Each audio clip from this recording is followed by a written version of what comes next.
সতি বয়ে যায় একে আফেলে ভেসে যায় আল্লাহর গলে আবু সালেহ মুসা সেই আফেলে খেয়ে নেয় ওই দেখা যায় সতি বয়ে যায় একে আফেলে ভেসে যায় আল্লাহর গলে আবু সালেহ মুসা সেই আফেলে খেয়ে নেয় বলে না জেনে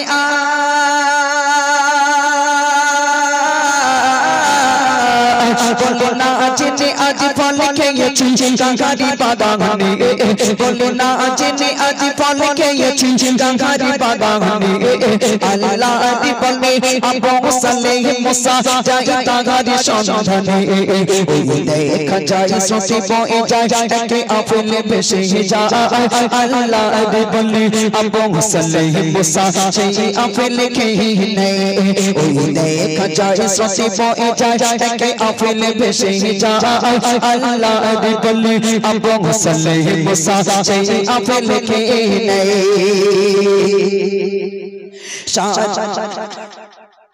সারা দিন চলতে থাকে নদীর পথ ধরে সারা দিন চলতে থাকে নদীর পথ ধরে দেখে একটি গাছের ডালে ঝুলে রয় নদীর উপরে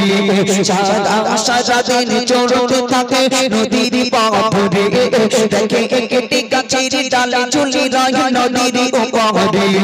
সেই গাছের মালিক আছে কোথায় খুঁজিয়ে তাহা দিয়ে সেই গাছের মালিক আছে কোথায় খুঁজিয়ে তাহা দিয়ে সেই জায়গাতে ক্ষমা গেল তখন সেই মালিকের ঘরে সেই জায়গাতে ক্ষমা গেল তখন সেই মালিকের ঘরে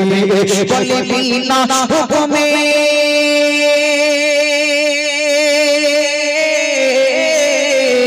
বলে বিনা হুকুমে ফল খেয়েছি আপনার বাগানে বলে বিনা হুকুমে ফল খেয়েছি আপনার বাগানে আজ দুই দিন হলো আছি খেতায় আপনার ইন্তজারে আজ দাও গো ক্ষমা করে আমার গো মালিকা ক্ষমা না পেলে কি জবাব দেব খোদার দরগাহ ওই দেখা যায় সতি বয়ে যায় একে আফেলে ভেসে যায় আল্লাহর বলে আবু সালেহ মুসা সেই আফেলে খেয়ে নেয় আপেলটা খাওয়ার পরে তার মনে পড়ে গেল কার গাছের ফল খেলাম কাকে বলে খেলাম ক্ষমা চাইতে হবে কার কাছে তার কাছে ক্ষমা চাইতে হবে যার গাছের ফল খেয়েছি তার কাছে আজ আল্লাহর কাছে ক্ষমা চাইলে আল্লাহ ক্ষমা করবে না হাক্কুল্লাহি ওয়া হাক্কুল ইবাদ আল্লাহ বলছে আমার হক যদি কেউ ফাঁকি দেয় আমি আল্লাহ চাইলে তাকে ক্ষমা করে দেই কিন্তু কোনো বান্দা যখন বান্দার হক ফাঁকি দেয় সেই বান্দা যতক্ষণ সেই বান্দার কাছে ক্ষমা না চাই আল্লাহ ক্ষমা করে না উনি ভাবলেন আমি ফল খেয়েছি যার গাছের তার কাছে ক্ষমা চাইতে হবে উনি ছুটতে শুরু করলেন অনেক দূরে যাওয়ার পরে 5 করোড় হাঁটার পর একটি বাগান দেখতে পেলেন যে বাগানের আপেল নদীর উপরে ঝুলে রয়েছে যেমন আপেল তিনি খেয়েছিলেন সেই একই রকম আপেল বাগান মালিকের কাছে গিয়ে বললেন হুজুর আমি আবু সালেহ মুসা জাঙ্গি